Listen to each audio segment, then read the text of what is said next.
কিয়ামতের ময়দান যখন কায়েম হয়ে যাবে, একটা নেকির অভাবে মানুষ জাহান্নামী হয়ে যাবে। আল্লাহ পাক দেখে বলবে, গোলাম দেখো তো একটা নেকি তুমি পুরা হাসরের মাঠ থেকে আনতে পারো কিনা। মানুষটা একটা নেকির জন্য পুরা হাসরের মাঠে দৌড়ানো শুরু করবে। আল্লাহ পাক সিরিয়াল দিয়েছে, ইয়াউমা ইয়াফিরুল মারউ মিন আখি ওয়া উম্মিহি ওয়া আবিহি। মানুষেরা দৌড়াবে একটা নেকির জন্য। আল্লাহ পাক বলেন মিন আখি, প্রথমে দৌড়ায় যাবে তার ভাইয়ের কাছে। কার কাছে? ভাইয়ের কাছে যাবে। কারণ দুনিয়াতে দেখেছে আমি বৈধ করি আর অবৈধ করি, আমার ভাই আমার পাশে ছিল। ভাইকে যায় বলবে, ভাই রে আজকে একটা নেকির অভাবে আমি জাহান্নামে চলে যাচ্ছি। ভাই ভাইকে দেখে আল্লাহ পাক বলেন আফিরু। আফিরু শব্দের সিরাজগঞ্জের ভাষা হলো খেসিয়া দৌড়, মানে ঝাড়িয়া দৌড়। তাও যদি না বোঝেন, সাপ দেখলে আর বাঘ দেখলে মানুষ যত জোরে দৌড়ায়, এই দৌড়ের আরবি হলো আফিরু। আল্লাহ পাক বলেন আপন ভাইকে দেখে ভাই তার চাইতে জোরে দৌড়াবে শুধু নেকি দেওয়ার ভয়ে। মানুষটা দৌড়ায় যাবে উম্মিহি, তার মায়ের কাছে। তাফসিরে এসেছে মায়ের পা ধরে সন্তান 500 বছর পর্যন্ত কান্না করবে।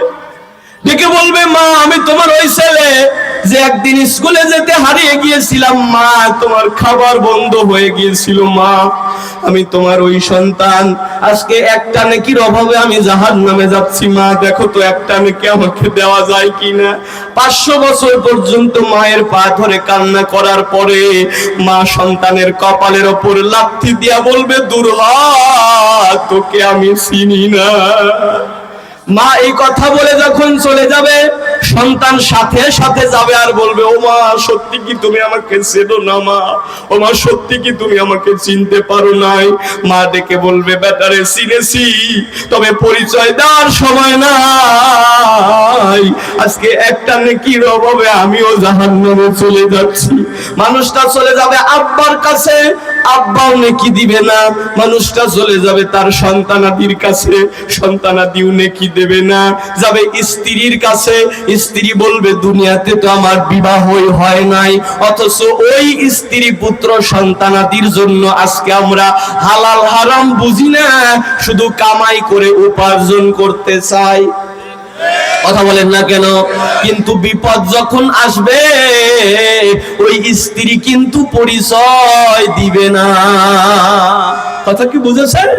রাসূল বলেন, মানুষটা কানতে কানতে আল্লাহ পাকের আরশের কাছে এসে বলবে, রব্বুল আলামিন একটা নেকির জন্য আমি পুরো হাসরের মাঠে দৌড়াইছি, কেউ আমাকে একটা নেকি দেয় নাই। আল্লাহ পাক বলবে, গোলাম তাহলে তুমি জাহান্নামে চলে যাও। মানুষটাকে যখন জাহান্নামের রশি বেঁধে জাহান্নামের শিকল লাগায়া টাইনা টাইনা জাহান্নামের দিকে নিয়ে যাওয়া হবে, মানুষটা পুরো হাসরের ময়দানের দিকে বারবার তাকাবে, দেখি কেউ আমাকে চিনতে পারে কিনা।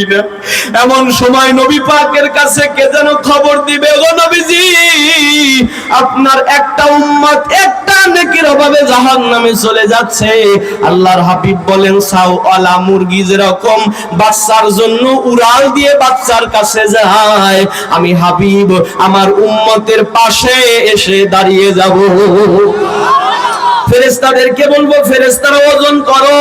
ফেরেশতারা আবার ওজন করবে, দেখা যাবে সত্যি নেকির পাল্লা হালকা হয়ে গেছে। রাসূল বলেন, আমি আমার কাছ থেকে একটা কাগজের টুকরো বের করে নেকির পাল্লার উপরে দেওয়ার পরে বলবো আবার ওজন করো। এবার ওজন করা হবে, দেখা যাবে নেকির পাল্লা ভারী হয়ে গেছে, মানুষটা জান্নাতি। আল্লাহর নবী বলেন, ওই কিয়ামতের ময়দানে আল্লাহ পাক আমাকে হাউজে কাউসার দান করবে। এজন্য আমি হাউজে কাউসার পেয়ে খুশি হয়ে গেছি। হাউজে কাউসার পেয়ে খুশি হওয়ার 5 নম্বর কারণ হলো, আল্লাহ পাক ডেকে বলে, নবীজি আপনার সন্তানগুলোকে কেড়ে, পুত্র সন্তান কেড়ে নিলাম, আর আপনি রাগ করতেছেন, আপনি কান্না করতেছেন। ওগো নবীজি 4 শ্রেণীর সন্তানাদির পিতামাতা বিনা হিসাবে আল্লাহর জান্নাতে যাবে। কয় শ্রেণী? কয় শ্রেণী? এর মধ্যে প্রথম হলো শহীদদের পিতামাতা। আল্লাহর রাসূল বলেন,